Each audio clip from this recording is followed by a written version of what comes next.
Innal hamdalillah nahmaduhu wa nasta'inuhu wa nastaghfiruh wa na'udzu billahi min syururi anfusina wa min sayyiati a'malina. May yahdihillahu fala mudhillalah wa may yudlil fala hadiyalah. Asyhadu an la ilaha illallah wahdahu la syarikalah wa asyhadu anna Muhammadan abduhu wa rasuluh sallallahu alaihi wa ala alihi wa ashabihi wa man tabi'ahum bi ihsan ila yaumiddin. Amma ba'd.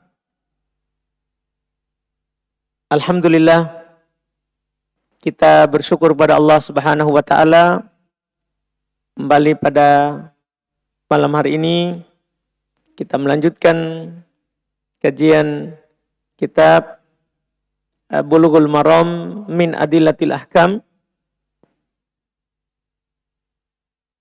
Pada malam hari ini kita pertemuan ke-13, alhamdulillah, masih di Kitabut Thaharah bab wudu.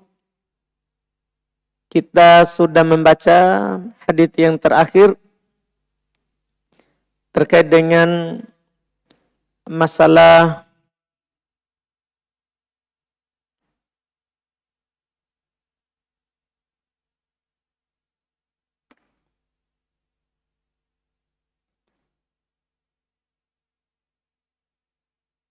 kalau kita bangun dari tidur, disunahkan untuk beristinthar.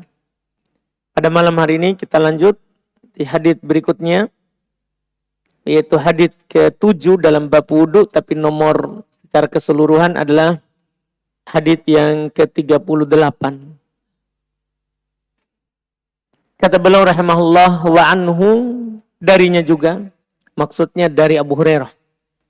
Karena biasanya penulis ketika sudah menyebutkan sebelumnya sahabat dari hadits tersebut dan sahabatnya sama, maka beliau tidak sebutkan lagi namanya. Beliau akan mengatakan darinya. Itu tinggal kita buka kembali sebelumnya riwayatnya siapa. Begitu caranya. Oh, sebelumnya Abu Hurairah. Berarti dari Abu Hurairah. Berarti dari Abu Hurairah. Kata beliau, idza staiqadha ahadukum min naumihi fala yaghmis yadahu fil ina hatta yaksilaha thalathan fa innahu la yadri aina batat yadahu. Muttafaqun alaih wa hadha lafdhu Muslimin.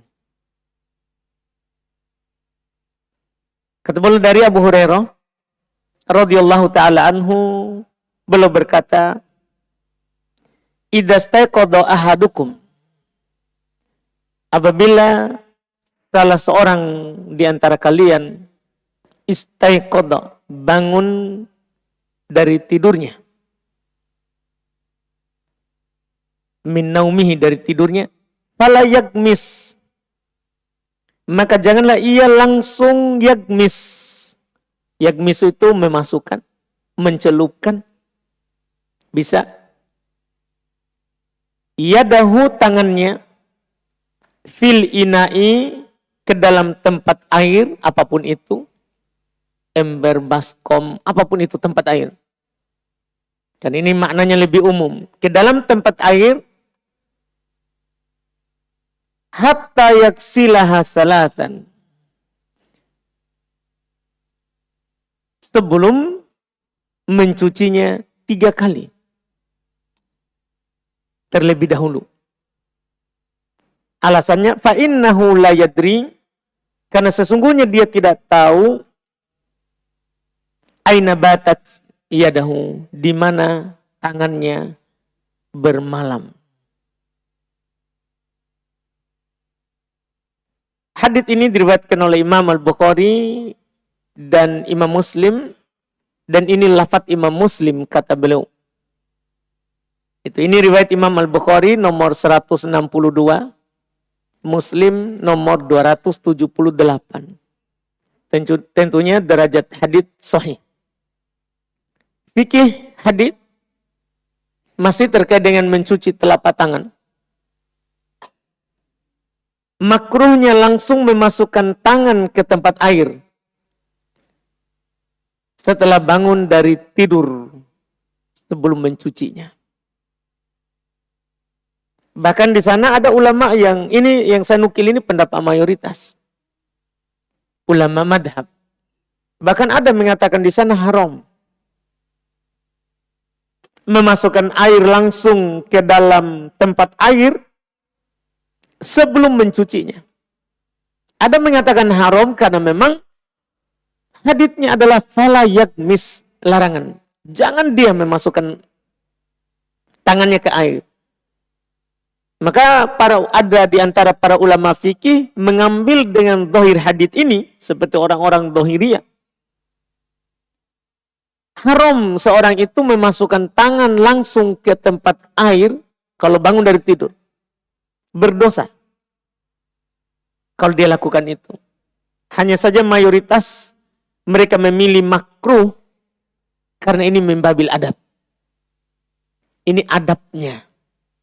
Karena walaupun tangan kita nanti tidak najis, maka ini babnya adab kita lakukan dalam rangka ta'abbudiyah, dalam rangka kita beribadah kepada Allah. Jadi bangun tidur, walaupun kita lihat tangan kita tidak kotor, tangan kita kalau kita cium tidak bau sesuatu, tapi ini perintah ta'abbudiyah, perintah penghambaan kepada Allah. Artinya kalau kita bangun tidur, cuci tangan, bahkan kita walaupun tidak masukkan di ember. Iya, kalau bangun tidur, sunnah kita cuci tangan. Karena makruh langsung memasukkannya ke tempat air. Iya. Dan di sini juga menjelaskan hukum mencuci tangan pada dasarnya untuk tidur malam. Cuman para ulama rahimahumullahu ta'ala memasukkan juga tidur siang. Terus apa faedahnya disebutkan malam dalam hadits? Karena kebanyakan orang ya tidur malam. Bukan berarti tidur siang tidak masuk. Karena ilahnya, sebabnya. Kenapa masuk tidur malam dan tidur siang? Karena sebabnya. Sebabnya Nabi katakan, dia tidak tahu di mana tangannya ia berada saat dia tidur. Saat dia tidur. Dan tidak bisa kita katakan bahwa kalau begitu, kalau saya tahu, nggak usah cuci, tidak boleh. Atau tidak boleh juga kita katakan, oh, saya tahu tanganku bermalam di mana. Tidak boleh. Karena ini sekali lagi adalah al-irsyad, arahan dari Nabi kita Muhammad SAW. Pernah terjadi di orang sebelum kita yang tidak menghiraukan hadits ini, bahkan dia ngomong, saya tahu tanganku bermalam di mana. Akhirnya orang tadi bermalam, tidur, tangannya masuk ke lubang pantatnya. Itu disebutkan oleh para ulama suratul iqab liman khalafa as-sunnata wal kitab. Cepat sekali itu siksaan Allah bagi orang yang tidak menghiraukan Al-Quran dan Sunnah. Dibilang kalau kamu tidur jangan langsung cuci, jangan langsung masukkan tangannya ke tempat air, kan dia tidak tahu. Dia langsung menentang, saya tahu tanganku di mana. Akhirnya dia tidur, tangannya masuk ke lubang pantatnya. Dan waktu itu jadi bahan mau'idah, bahan ceramah. Dan ini kejadian nyata. Makanya sekali lagi saya sudah tekankan di awal tadi, anggaplah kita tahu. Maka ini namanya perintah ta'budiyah, perintah penghambaan. Kita cuci tangan, itu beribadah, dapat pahala. Dapat pahala. Dengan hadits ini, Para ulama rahimahumullahu ta'ala membedakan antara mencuci tangan saat berwudu sama mencuci tangan saat bangun dari tidur. Yang sudah lewatkan cuci tangan saat berwudu. Kalau ini cuci tangan saat bangun dari tidur. Para ulama mereka membedakan. Kalau ada orang mau berwudu bukan bangun dari tidur, maka hukumnya sunnah. Itu sepakat. Sunnah cuci tangan dulu. Cuci telapak tangan maksudnya. Kalau cuci tangan sampai ke siku kan itu tidak ada silang pendapat juga, dia adalah rukun wudu. Tapi ketika mencuci kedua telapak tangan awal wudu di hadits Humran Maula Uthman itu para ulama bersepakat sunnah. Terus mereka mengecualikan kalau yang mau berwudu itu bangun dari tidur. Jika dia mau berwudu dan baru bangun dari tidur, misalnya kita bangun di adzan pertama anggaplah. Kita mau berwudu, maka mereka katakan wajib kita cuci telapak tangan dulu, bukan lagi sunnah. Atau kita bangun di adzan subuh. Iya.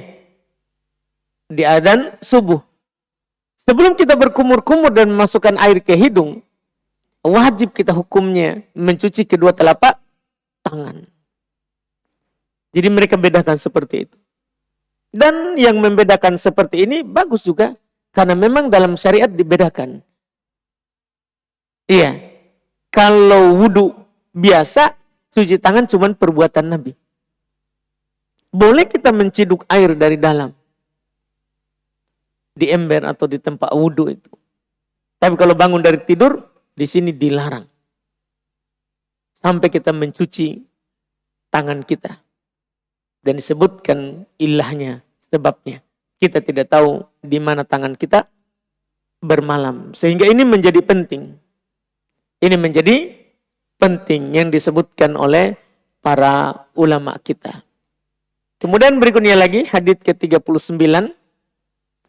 Wa an Laqit ibn Sabirah radhiyallahu anhu qala qala Rasulullah sallallahu alaihi wa alihi wasallam asbigil wudu wa qallil bainal asabi' wa baligh fil istinsyaqi illa an takuna sha'ima. Ini ada beberapa hal yang disinggung, alhamdulillah. Akhrajahul arba'ah wa sahhahu Ibnu Khuzaimah wa li Abi Daud fi riwayatin idza tawadda'ta famad.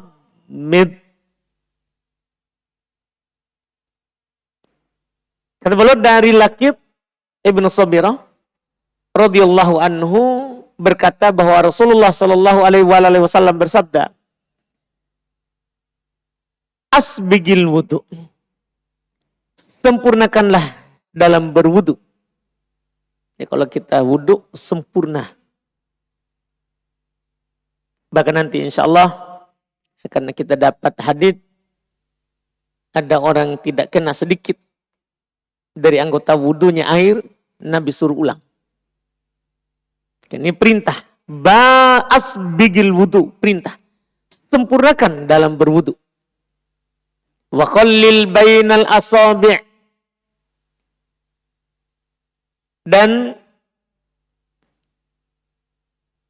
usaplah sela-sela jari.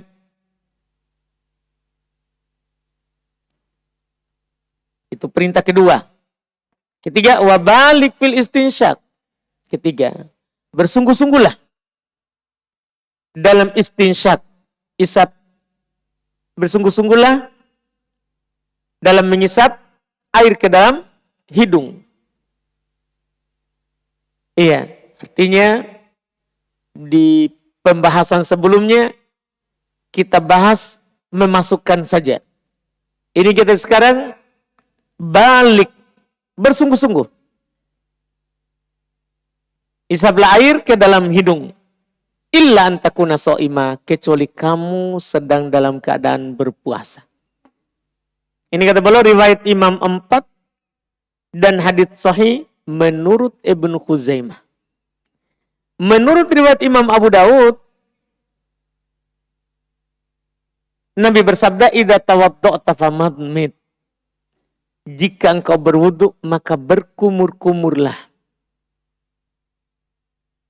Iya, sebentar kita akan jelaskan fikih dari hadits ini. Sumber hadits ini diriwayatkan oleh Imam Ahmad. Iya, beliau bilang kan dikeluarkan oleh Imam 4. Sebenarnya kalau dilihat hadits ini juga diriwayatkan oleh Imam Ahmad, Abu Daud, serta Nasai, Tirmidzi, dan Ibnu Majah. Jadi ada tambahan Imam Ahmad.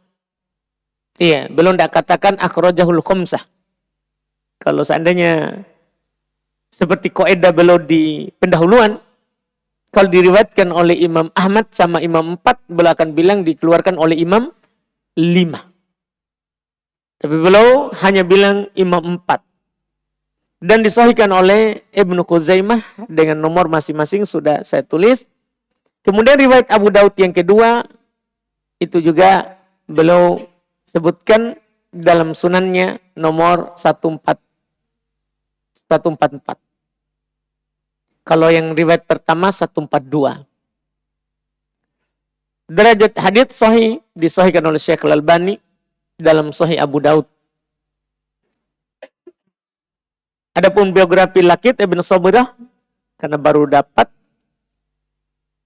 beliau adalah Laqit Ibn Amir Ibn Sabirah. Jadi Sabirah itu kakeknya, bukan ayahnya. Ayah beliau bukan Sabirah, tapi Amir. Iya. Ibn Sabirah, Abu Razin Al-Uqaili. Saya tidak dapatkan tahun berapa lahir wafatnya. Iya, saya cari-cari di buku biografinya Laqit Ibn Sabirah, tidak ada keterangan tahun berapa belum meninggal dan di mana belum meninggal. Wallahualam, sampai saat ini masih kita mencarinya. Iya, di sumber-sumber buku kitab yang menulis tentang biografinya para sahabat. Jadi saya sampai sekarang belum tahu tahun berapa belum meninggal dan di mana. Adapun fikih dari hadits, iya, ada tadi isbagul wudu, asbagul wudu, apa artinya? Ini yang perlu dulu ditahu. Karena Nabi bilang di awal, asbagul wudu, sempurnakan wudu. Apa makna menyempurnakan wudu itu? Para ulama kita menjelaskan menyempurnakan wudu itu maksudnya adalah wudu sesuai dengan tuntunan Rasulullah SAW. Itu maksudnya. Menyempurnakan wudu sesuai dengan tuntunan Rasulullah SAW. Itulah dikatakan wudu yang sempurna. Ini diterangkan oleh para ulama kita. Kemudian juga terkandung dalam hadits ini sunnahnya menggosok dan menyelai jari jemari dalam wudu untuk menyempurnakan wudu. Jadi ini adalah terikat dengan perintah awal. Di antara menyempurnakan wudu adalah kita menggosoknya. Maksudnya kita menjalankan tangan kita di yang kita cuci. Misalnya saat kita mencuci tangan, kita menyelai jari tangan. Iya, saat mencuci wajah, kita menyelainya dengan tangan kita. Menjalankan tangan kita di kulit wajah. Saat mencuci tangan sampai ke siku, sama.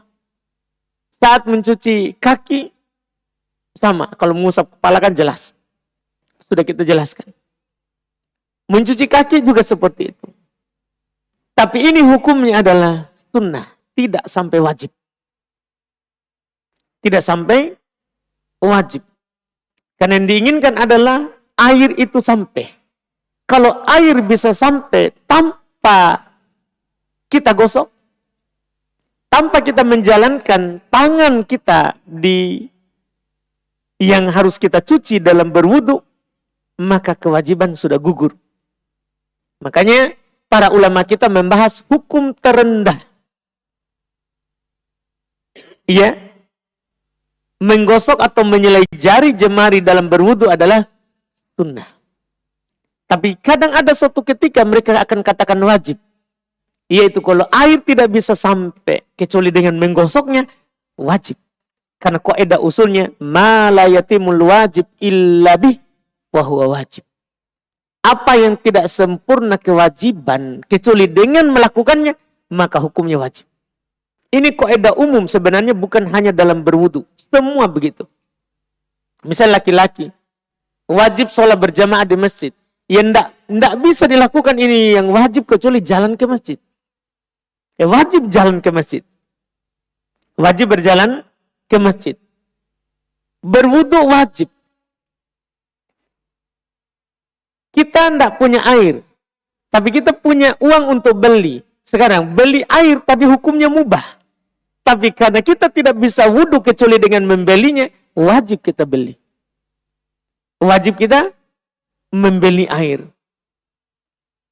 Nanti tidak bisa beli, tidak ada air, tidak bisa beli, baru bertayamum. Tapi kalau mampu kita beli, wajib. Karena wudu wajib, sehingga membelinya wajib. Ini kaidah umum, apa saja.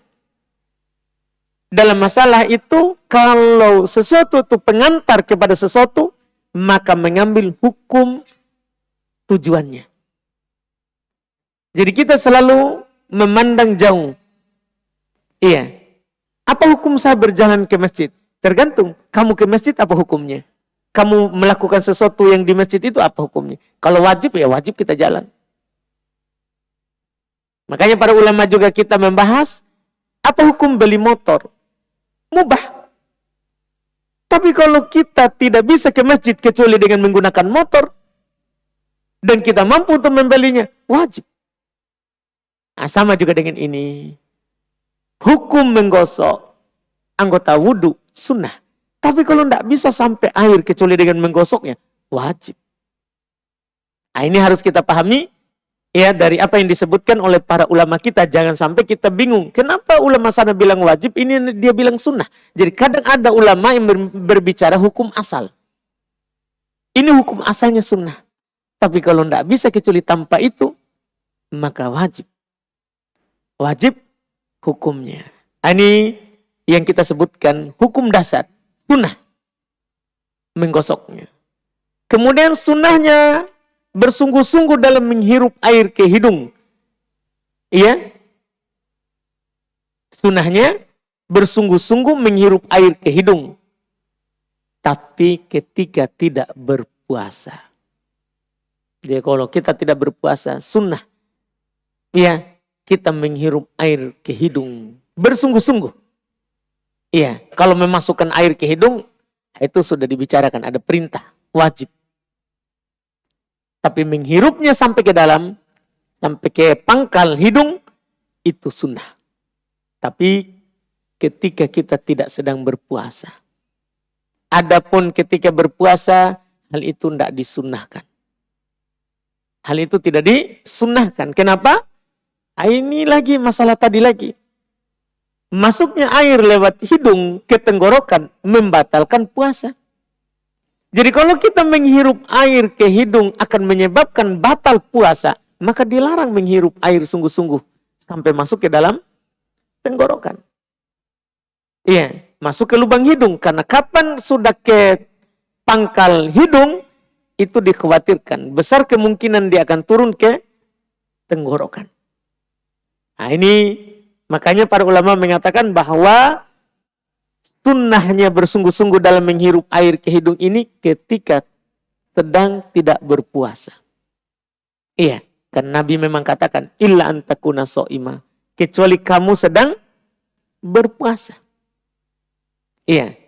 Kemudian faedah berikutnya yang keempat, sunnahnya berkumur-kumur dan memasukkan air ke hidung serta mengeluarkannya ketika berwudu. Saya singgung di sini menurut mayoritas. Karena terdapat khilaf yang ketat. Perselisihan yang ketat terkait dengan hukum berkumur-kumur dan memasukkan air ke hidung. Jadi saya bilang sunnah berkumur-kumur dan memasukkan air ke hidung, bukan menghirupnya sampai ke dalam, itu lain. Serta mengeluarkannya ketika berwudu, menurut mayoritas dan wajib menurut sebagian ulama. Kalau kita bertanya kenapa mereka berdalil wajib, ini yang belum bawakan ini di riwayat Abu Daud. Idza tawadda'ta famadmid. Kalau kamu berwudu, berkumur-kumurlah, perintah. Asal dalam perintah itu hukumnya adalah apa? Wajib. Cuman mayoritas bantah ini dalil. Mayoritas bantah ini dalil. Apa itu? Mereka bilang disebutkan dalam ayat itu kan mencuci wajah. Jadi ayat wudu. Ketika menjelaskan tentang wudu, yang disebut adalah cuci wajah. Dan wajah itu yang ke depan, bagian luar, yang dengannya terhasilkan muwajah, orang menghadap ke orang lain. Adapun bagian dalam itu bukan wajah. Itu bantahan mereka. Itu bantahan dari mereka. Jadi yang ke dalam itu bukan wajah. Sehingga tidak masuk di ayat. Sehingga tidak masuk di ayat. Nah, apapun pendapat yang antum pilih, antum mau pilih pendapatnya mayoritas yang mengatakan sunnah, atau pilih pendapat sebagian ulama mengatakan wajib, kita lakukan untuk keluar dari silang pendapat. Karena keluar dari silang pendapat itu adalah yang paling bagus. Karena sebenarnya semua sepakat, ini disyariatkan. Seorang kalau berwudu disyariatkan untuk berkumur-kumur. Disyariatkan untuk memasukkan air ke hidung dan mengeluarkannya. Cuman hukumnya apa? Ini ada mengatakan sunnah, ada mengatakan apa? Wajib. Buahnya nanti perselisihan ini adalah dalam masalah fatwa. Ketika ada orang bertanya kepada mayoritas, tadi saya berwudu, langsung cuci wajah. Tidak berkumur-kumur dan tidak memasukkan air ke hidung serta mengeluarkannya. Maka mayoritas akan mengatakan sah, tidak berdosa. Karena menurut mereka sunnah. Tapi sebagian ulama seperti ulama Hanabilah, orang-orang Dhahiriyah, saya tidak tulis di sini supaya tidak terlalu panjang yang berpendapat itu. Ya, ulama sebagian Hanabilah pengikut Imam Ahmad dan juga orang-orang Dhahiriyah mengatakan wajib, maka dia akan mengatakan wudunya sah tapi berdosa. Begitu. Jadi nanti perbedaannya itu di fatwa. Iya, di masalah kalau ada yang bertanya apa hukum saya berwudu tidak berkumur-kumur. Iya. Jadi berarti ketemunya wudu sah. Cuma satu yang mengatakan sunnah tidak berdosa. Kemudian satu yang mengatakan wajib berdosa. Berdosa. Di situ titik perbedaannya. Di situ titik perbedaannya. Makanya kita dalam masalah ini adalah kita lakukan. Maka itu paling aman. Itu yang lebih baik. Masya Allah. Apa itu? Pertanyaan. Masya Allah. Mau kita dapat hadiah? Mau kita dapat hadiah? Mau? Ini mau. Kasih bapak tak. Nanti saya bayar tak? Buat utangku di. Alhamdulillah. Baik. Ikan tak. Kau tegas sekali semua muka kuliah. Ya. Alhamdulillah. Ini masalah kumur-kumur ji. Alhamdulillah. Jadi disyariatkan. Kita lakukan aman. Kita lakukan langsung aman. Iya. Alhamdulillah. Jadi apapun yang kita pilih, lakukan saja. Kan bukan hal yang dilarang. Paling rendah, sunnah. Kita dapat pahala dengan melakukannya. Apalagi kalau kita berpendapat wajib, tentunya alhamdulillah harus kita berkumur-kumur dan memasukkan air ke hidung serta mengeluarkannya. Ya, serta mengeluarkannya. Kemudian berikutnya saya hendak tambah tadi menyelai itu ya. Dengan jari apa nanti itu. Akan datang nanti. Intinya dulu menggosoknya. Nah, sekarang kita masuk di hadits berikutnya. Hadits 40. Kata beliau an Utsman. Nah, sebelumnya Utsman belum pernah disebut. Karena sebelumnya adalah maulanya. Mantan budaknya yang dia merdekakan. Nah, ini Utsman sendiri. Wa an Utsman radhiyallahu ta'ala anhu qala Anna Nabiya sallallahu alaihi wasallam kana yukhallilu lihiyatah fil wudu, masalah menyelai jenggot. Akhrajahu Tirmidzi wa sahhahu Ibnu Khuzaimah. Kata beliau dari Utsman radhiyallahu taala anhu, beliau berkata bahwa Nabi sallallahu alaihi wasallam menyela-nyelai jenggotnya dalam berwudu. Dikeluarkan oleh Tirmidzi dan hadits sahih menurut Ibnu Khuzaimah. Sumber hadits ini diriwayatkan oleh Imam At-Tirmidzi nomor 31 dan Ibnu Khuzaimah nomor 152. Derajat hadits ini pada hakikatnya diperselisihkan derajatnya. Masalah Nabi dinukil menyelai jenggot. Dengan riwayat ini diperselisihkan derajatnya. Kenapa bisa? Karena dalam sanadnya terdapat rawi yang bernama Amir ibn Syakik, terdapat kelemahan terhadap dia. Imam At-Tirmidzi dan Ibn Hibban serta Al-Hakim dan Ibnu Khuzaimah dan juga Syekh Al-Albani sahihkan. Alasannya karena terdapat pendukung dari Anas dalam riwayat Abu Dawud nomor 135, hadits Aisyah riwayat Imam Ahmad jilid 6 nomor 234, dan hadits Abu Umamah riwayat Ibnu Abi Syaibah di kitab beliau ya Musannaf Ibnu Abi Syaibah jilid 1 halaman 13 ya, serta dihasankan oleh Imam Al-Bukhari. Dihasankan oleh Al-Imam Al-Bukhari. Jadi diperselisihkan, tapi yang benarnya ini hadits kuat, banyak yang menguatkannya, bukan karena ya dia bersendiri dalam riwayat ini Amir ibn Syakik, cuman ada pendukung.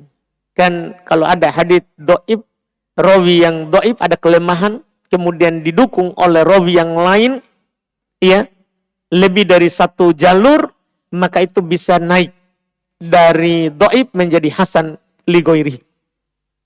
Hasan karena selainnya. Hasan karena selainnya. Iya. Adapun biografi Utsman Ibn Affan, beliau adalah Masya Allah, tapi tidak ada mihadiyata. Iya. Jadi beliau adalah Utsman Ibn Affan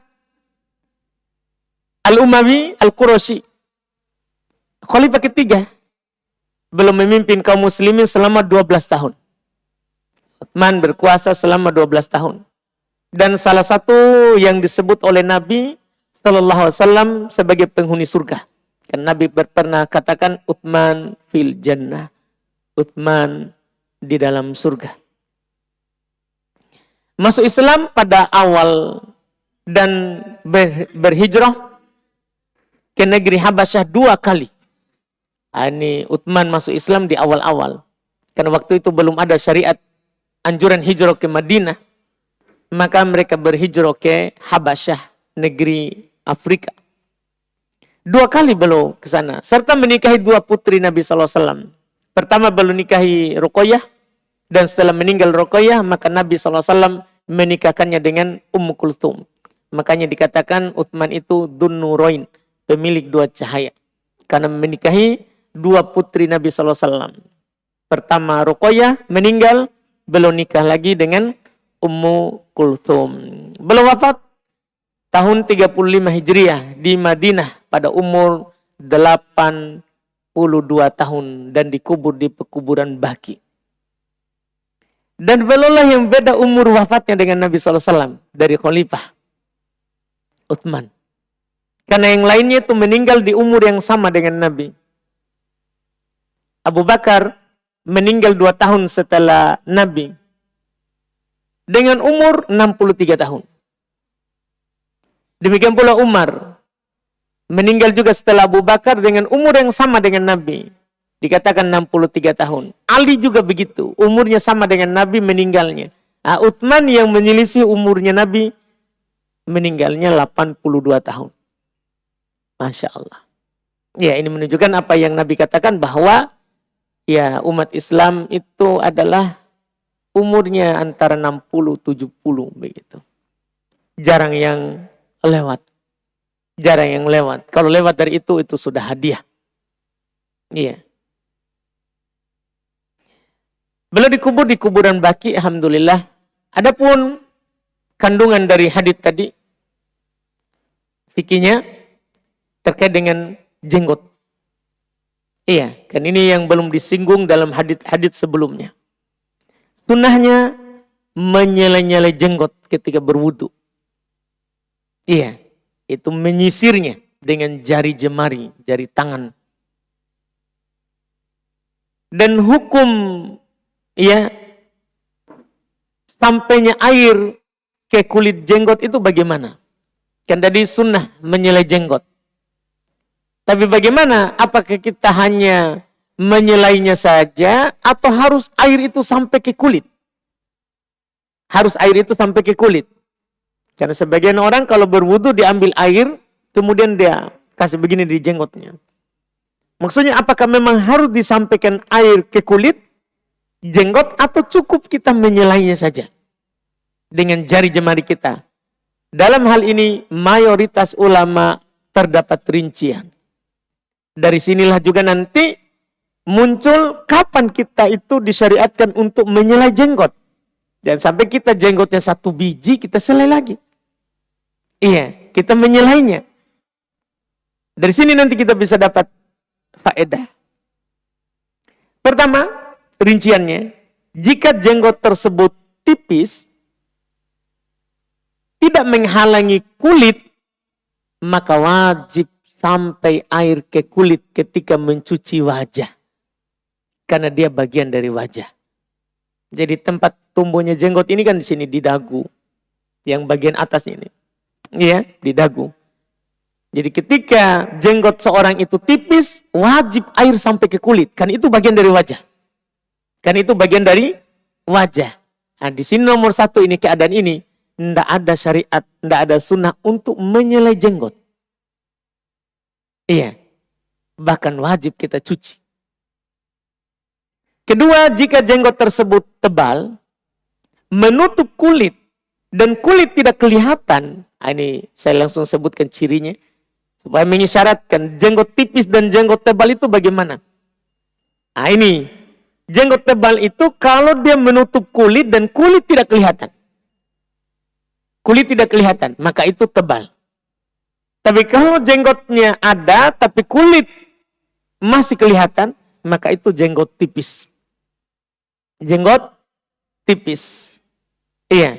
Jadi ini jika jenggot tersebut tebal, menutup kulit dan kulit tidak kelihatan, maka tidak wajib menyampaikan air ke kulit. Cukup menyelainya. Ini dia. Jadi yang disyariatkan untuk menyelainya itu adalah jenggot tebal. Adapun jenggot tipis wajib mencuci kulit. Iya. Asal dasar daripada jenggot itu. Ya, kalau kita orang Indonesia jarang yang punya jenggot tebal. Di majelis ini, kalau kita mulai dari sini ya, berapa orang ini punya jenggot tebal? Ya, dihitung jari ya. Alhamdulillah. Seperti itu bapak yang jenggot putih. Kita yang balik. Itu kan. Alhamdulillah. Itu kan sudah tidak bisa dilihat kulitnya. Ya, maka itu adalah jenggot tebal. Tidak wajib nanti dia taruh air di dalam kulitnya. Cukup dia cuci wajah dan dia sisir jenggotnya. Dia sisir jenggotnya. Bagaimana sunnah ini bisa didapatkan oleh orang yang tidak punya jenggot? Ya kita katakan dzalika fadlullah, itu keutamaan Allah. Tidak bisa kita paksa-paksa. Ya, kan itu sudah keutamaan Allah yang diberikan kepada siapa saja yang dikehendakinya. Alhamdulillah ini selesai. Ya, kita cukupkan. Kita ambil lagi nanti insya Allah di pertemuan akan datang hadits berikutnya. Kita adzan dulu.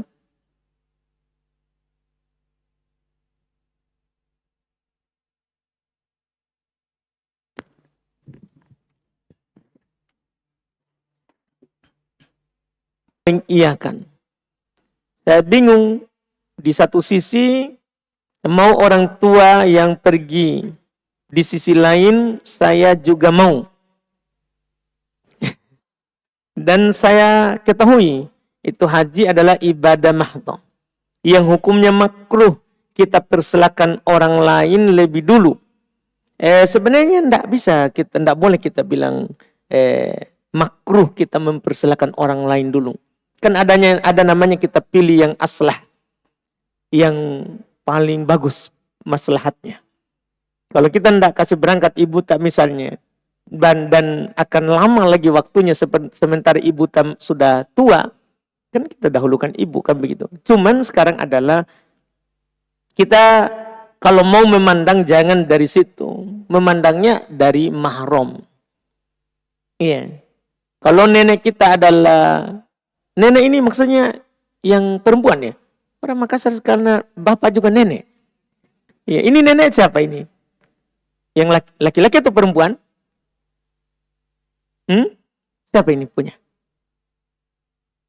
Nenek di sini siapa? Kita. Siapa ini nenek? Apa? Apa ini?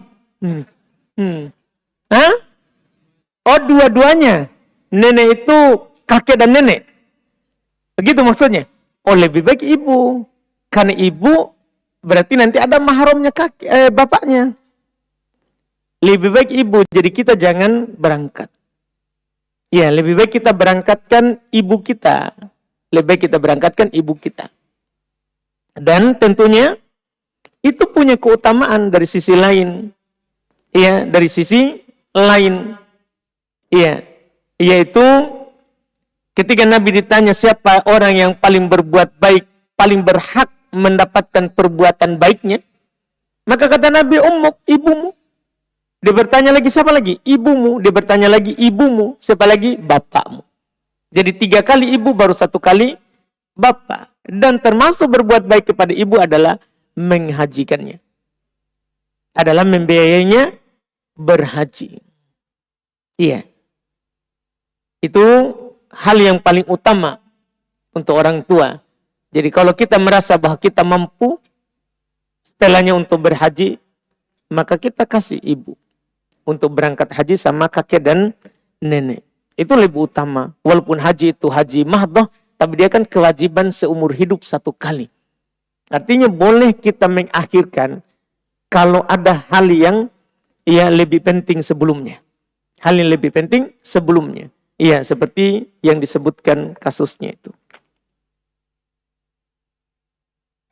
Ini ada pertanyaan, wanita haid yang wudhu sebelum tidur, bolehkah? Apakah tetap mendapatkan keutamaan dari berwudhu seperti menggugurkan dosa? Iya. Kalau mendapatkan keutamaannya betul, apakah boleh berwudhu sebelumnya? Boleh. Iya. Kita berdalil dengan hadits Umar bin Khattab. Beliau bertanya kepada Nabi SAW, ayarkudu ahaduna wa huwa junub. Bolehkah salah seorang dari kami tidur dalam keadaan junub? Kata Nabi, na'am idza tawaddo'a. Betul, bisa, boleh kalau dia berwudu. Jadi boleh kalau dia berwudu. Jadi ini menunjukkan orang yang hadas besar boleh berwudu dan mendapatkan keutamaan air wudunya itu menggugurkan dosanya.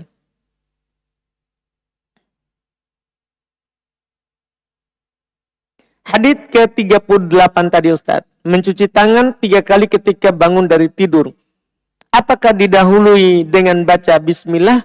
Tentunya, ya, semua perbuatan yang baik itu adalah kita disunahkan untuk membaca bismillah. Cuma kita tidak singgung karena tidak ada sebenarnya hadits khusus yang sahih dari Nabi kalau kita berwudu atau mencuci tangan sebelum berwudu itu membaca bismillah. Tidak ada hadits khusus. Imam Al-Bukhari rahimahullahu ta'ala belum berdalil dengan dalil isyarat dalam sahihnya. Dari hadits Ibnu Abbas, kalau orang mendatangi istrinya, maka disunahkan membaca bismillah.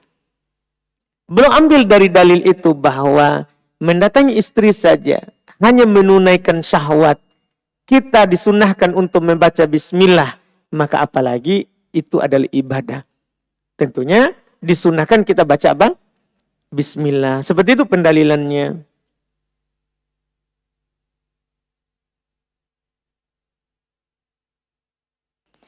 Apa hukum joget-joget? Tapi tunggu dulu. Di depan suami, untuk lucu-lucuan, dalam rangka agar suami ketawa atau senang, boleh ya suami tak. Yang masalah itu kalau kita joget-joget depan kamera, ya baru kita live, ya itu masalah. Tapi kalau di hadapan suami tak, boleh. Ya jangankan joget, jungkir balik saja boleh. Begitu, kenapa kita permasalahkan? Iya. Apalagi kalau hal itu adalah memasukkan kebahagiaan di suami. Dia sudah capek bekerja dari pagi sampai sore, datang muka kita kusut. Tapi kalau dia datang, langsung kita sambut dengan joget-joget. Alhamdulillah, bisa dia senyum, dia bahagia, dia ketawa. Masya Allah, idkhalus surur fi wajhi ahik sedekah. Memasukkan kebahagiaan di wajah saudara itu sedekah. Apalagi itu suami. Apalagi itu suami. Alhamdulillah. Iya.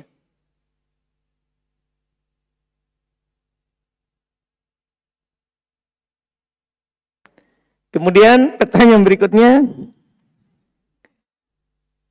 Ustadz, waktu saya belum hijrah, saya nyicil rumah selama 15 tahun. Berjalan 10 tahun ini rencana saya mau jual.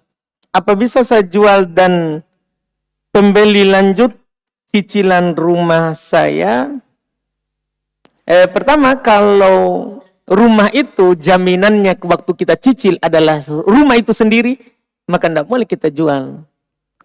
Karena tidak boleh kita menjual barang yang dijadikan jaminan. Itu yang perlu diperhatikan. Kan orang mau biasa dia jual ke orang supaya bebas dari utang riba, supaya bisa dia lunasi di bank. Jadi pertama kita perlu ketahui bahwa tidak boleh menjual barang yang berada di penguasaan orang lain. Seperti dijadikan jaminan. Kecuali orang itu setuju. Kalau barang yang dijadikan jaminan itu dijual. Jadi kita harus pergi dulu ke bank. Iya, pihak yang memberikan kita cicilan tadi.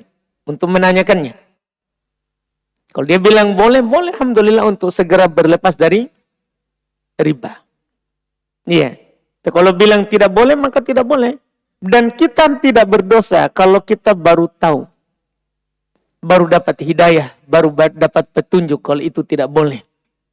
Karena seorang yang sudah terlanjur melakukan transaksi riba, dalam keadaan dia dulu tidak tahu, belum kenal kebaikan, kemudian dia tahu kebaikan, ingin meninggalkannya, maka apa yang dilakukan sebelumnya dimaafkan. Apa yang dilakukan sebelumnya dimaafkan. Para sahabat ketika turun pengharuman riba, mereka gelisah, gimana barang-barang kita sebelumnya? Ya, yang kita lakukan terkait dengan akad riba. Maka turunlah ayat setelahnya itu. Faman ja'ahu mau'idhatum min rabbih fantaha falahu ma salaf wa amruhu ilallah. Siapa yang datang nasihat yang mendalam dari Rabb-nya, maka dia berubah. Dapat nasihat yang mendalam, dia berubah, dia bertobat, maka untuknya yang telah lewat. Untuknya yang telah lewat, tidak perlu diapa-apakan. Punyanya. Jadi yang telah lewat, punyanya. Iya. Wa amruhu ilallah. Dan urusan dia adalah kembali kepada Allah. Karena kalau dia jujur bertobat, terampuni. Iya. Maka dalam kasus ini boleh dia lanjut sampai selesai ini. Pun nanti kalau mau jual, jual setelah bebas.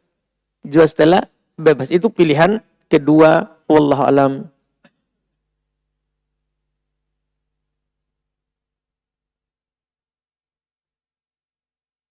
Ustadz, ayah saya beristri tanpa sepengetahuan ibu saya dan sudah memiliki anak. Ayah saya sekarang sudah tidak berpenghasilan dan adapun uang yang dikirimi ke rumah diperuntukkan untuk ibu kandung dan ayah saya. Tapi terkadang ayah saya menyuruh untuk mengirimkan sebagiannya ke istri keduanya. Tapi saya belum ikhlas, Ustaz. Pertanyaannya, bagaimana tindakan yang terbaik seharusnya sebagai seorang anak? Terbaik adalah kita kirimkan apa yang diperintahkan oleh ayah kita. Itu terbaik. dalam rangka taat kepada ayah selama bukan maksiat. Kan ayah kita menikah kedua bukan maksiat. Kenapa kita bermasalah? Iya. Jadi kita taat apa yang dikatakan oleh ayah, itu yang terbaik. Bukan karena dia menikah kedua, tapi karena itu adalah hak ayah. Karena Nabi SAW bersabda, anta wa maluk li abik. Kamu dan hartamu itu punya bapakmu. Jadi kalau bapakmu mau ambil, tidak bisa kamu protes. Punyanya. Iya, kenapa? Karena kamu tidak mungkin ada kalau tidak ada bapakmu. Karena kamu tidak ada dengan sendiri, tiba-tiba muncul Ibrahim begitu. Tidak ada begitu. Ada sebabnya ayah. Sehingga kita ini dan apa yang kita dapat, punyanya ayah. Punyanya ayah kita. Jadi kalau itu yang dia suruh, punyanya. Iya, kita kirimkan itu, kita sampaikan. Ya, itu wallahu alam, itu yang terbaik. Pertanyaan kedua, Ustadz. Saudara saya yang lebih tua, 10 tahun dari saya, belum kadang membentak ibu saya karena mengingat masa lalu dan belum merasa tidak mendapatkan perlakuan yang adil dari orang tua. Tapi tanpa dia sadari, ucapan itu membuat ibu saya menangis, Ustadz. Saya pernah sampaikan kepada beliau untuk melupakan masa lalu. Tapi saya hanya ditanya, jangan sok tahu. Saya lebih dulu makan garam daripada kamu. Masya Allah, pantasan marah-marah karena banyak sekali garam. Ya. Pertanyaannya, Ustaz, bagaimana seharusnya tindakan saya sebagai adik? Ya, ini sudah bagus tindakan tadi itu. Kita menasehatinya. Kita menasehatinya. Kalau bisa kita sampaikan ayat, ya, terkait dengan hak orang tua, Allah gandengkan orang tua itu dengan hak Allah. Wa qadara rabbuka alla ta'budu illa iyyahu wa bil walidaini ihsana.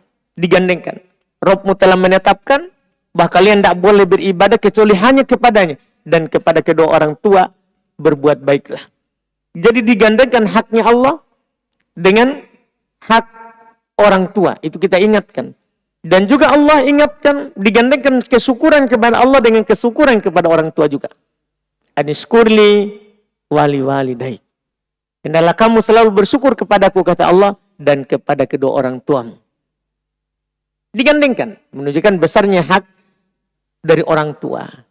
Dan juga boleh kita ingatkan bahwa Allah melarang kita untuk mengatakan kepada orang tua.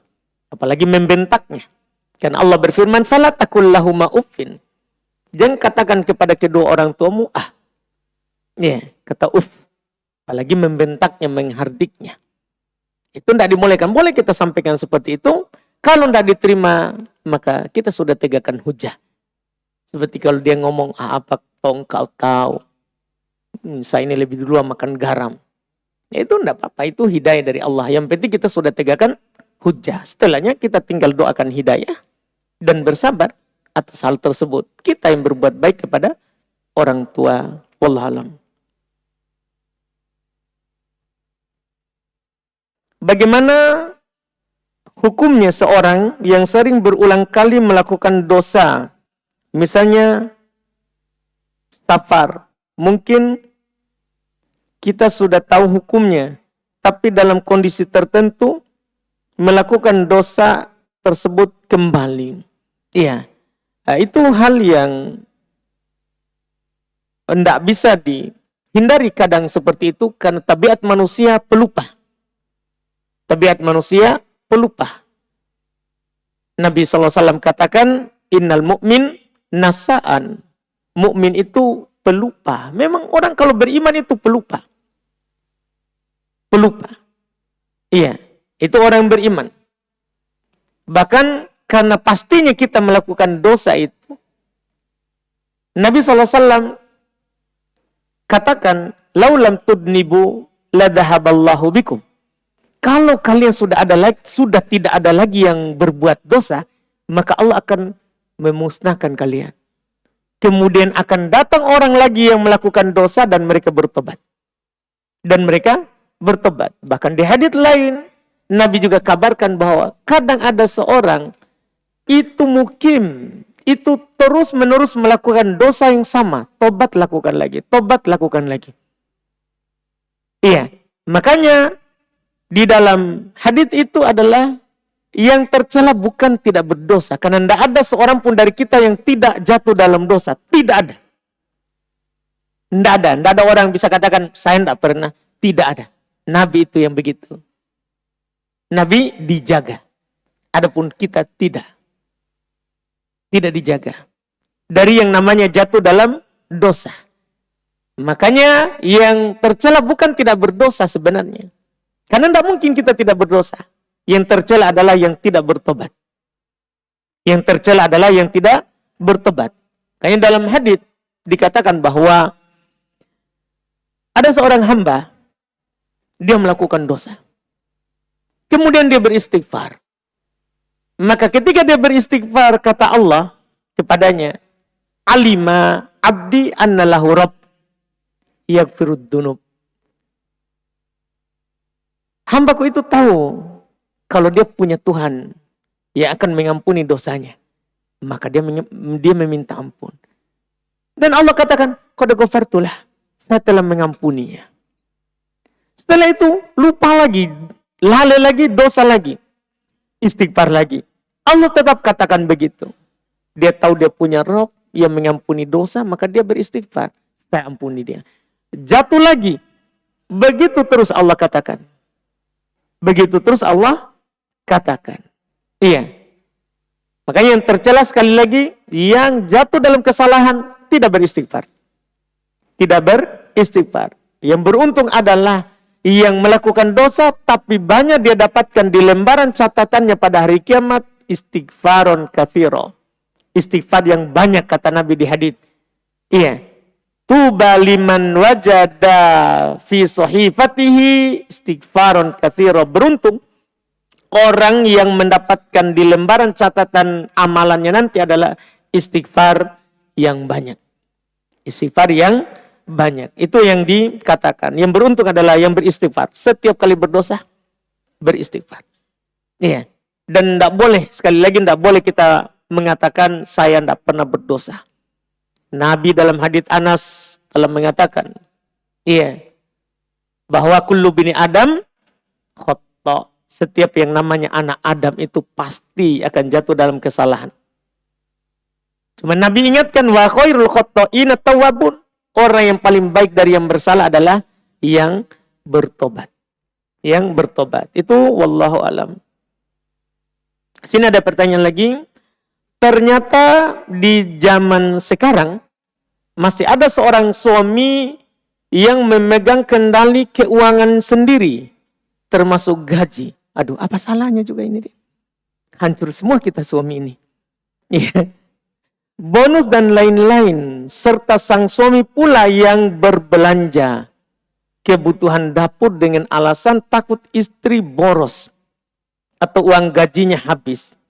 Jika sang istri sama sekali tidak diberi uang pegangan 1% pun, sementara kita tahu kita sebagai istri, curhatan ini nih, meskipun cuman di rumah kadang ada kebutuhan mendadak, dan suami tidak bisa diganggu. Pertanyaannya, apakah menurut Ustadz itu masih masuk dalam konsep masih menafkahi istri? Dan apakah itu tidak termasuk dolim kepada istri? Bagaimana menurut Ustadz suami yang masih seperti itu? Aduh, saya dituntut bicara sebagai Ustadz ini. Alhamdulillah, saya juga suami. Ini masalah. Jadi sebenarnya tidak ada masalah pada suami memegang gajinya sendiri. Tidak ada salah dalam hal itu. Iya, tidak harus gajinya suami itu dipegang oleh istri. Tidak ada kewajiban.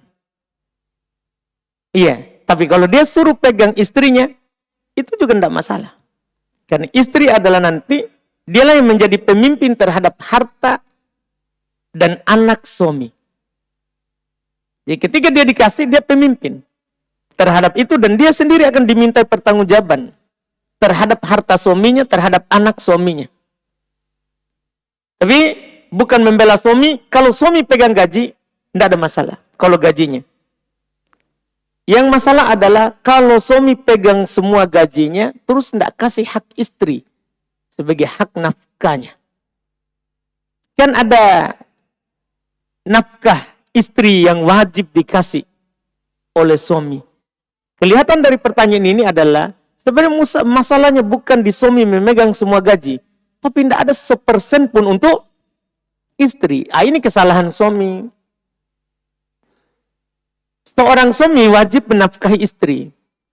Ya, kan tadi sudah saya bela gitu, tidak apa-apa kita pegang gaji.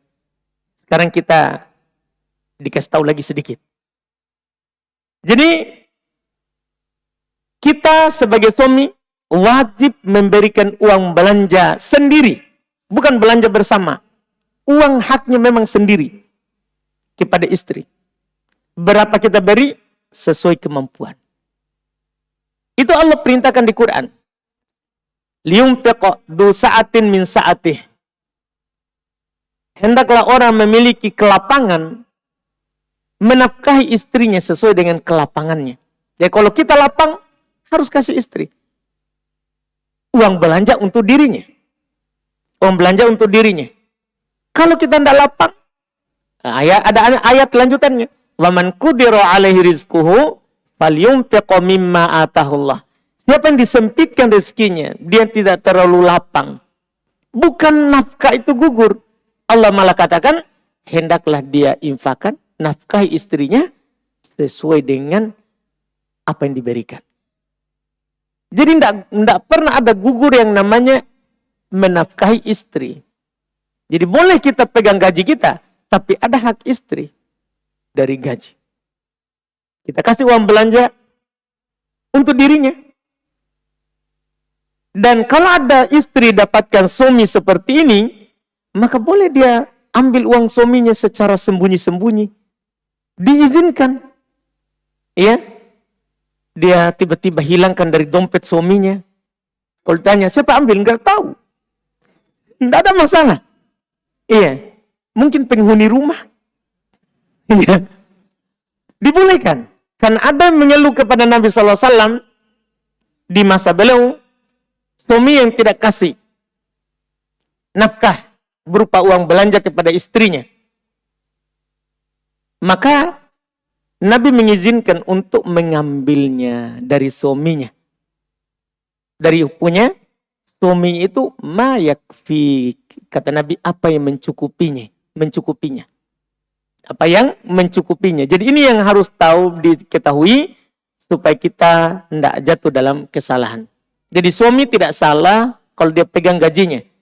Tapi dia salah kalau karena dia pegang, dia tidak kasih istri. Tidak kasih hak istri.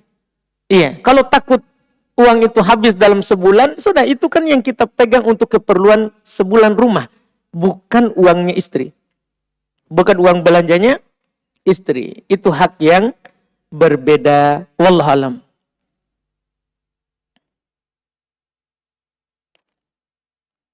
Jam berapa ini? Ya Allah. Lagi. Bagaimana hukum menyisir rambut di dalam masjid atau memotong kuku dalam masjid? Kalau menyisir rambut boleh, ya, dalam masjid. Tapi kalau dilakukan di luar masjid lebih bagus, supaya tidak jatuh rambutnya kalau ada rontok, tidak jatuh di masjid.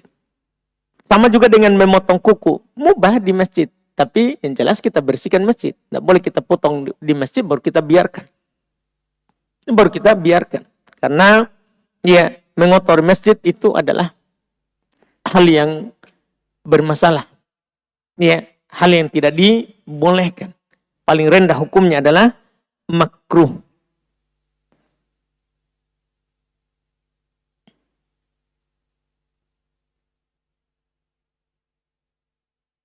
Kemudian di sini bagaimana pendapatnya kita Ustaz tentang hadits bahwa Rasulullah SAW wa kana yukhriju ra'sahu ilayya wa huwa mu'takifun fa'aksiluhu. Yaitu Rasulullah mengeluarkan kepalanya kepadaku dan dalam keadaan beliau beriktikaf dan saya pun mencucinya. Itu menyisirnya juga ya, ada dalam hadits menyisirnya. Itu benar, cuman belum tidak keluar karena belum lagi iktikaf. Jadi beliau waktu itu mau menyisir rambut karena kebanyakan keadaan Nabi SAW beliau berambut panjang. Beliau berambut panjang, sebahu. Maka beliau waktu itikaf, beliau meminta disisirkan rambutnya oleh Aisyah, beliau keluarkan kepalanya dari jendela, dari masjid ke rumahnya Aisyah. Kenapa seperti itu? Bukan karena tidak boleh menyisir di masjid. Iya, bukan. Itu karena memang Nabi tidak boleh keluar dari masjid dan belum meminta untuk disisirkan karena belum tidak bawa sisir ke masjid tentunya. Dan belum tidak bawa karena rumahnya adalah rumah beliau di samping masjid. Di samping masjid. Kemudian pertanyaan berikutnya.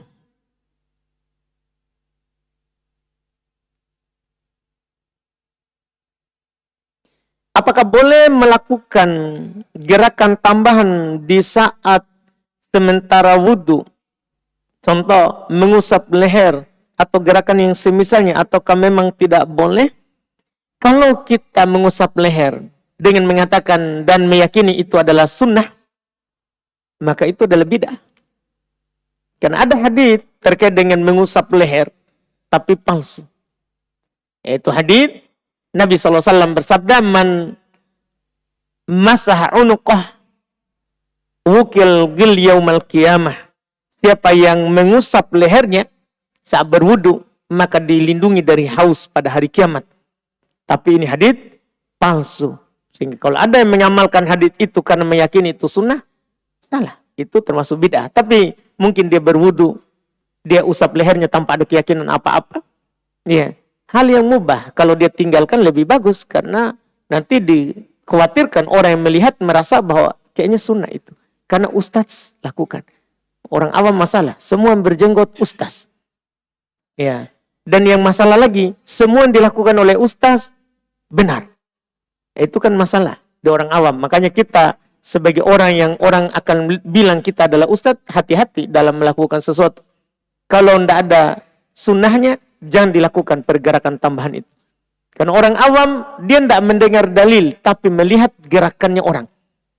Orang yang dia anggap percaya.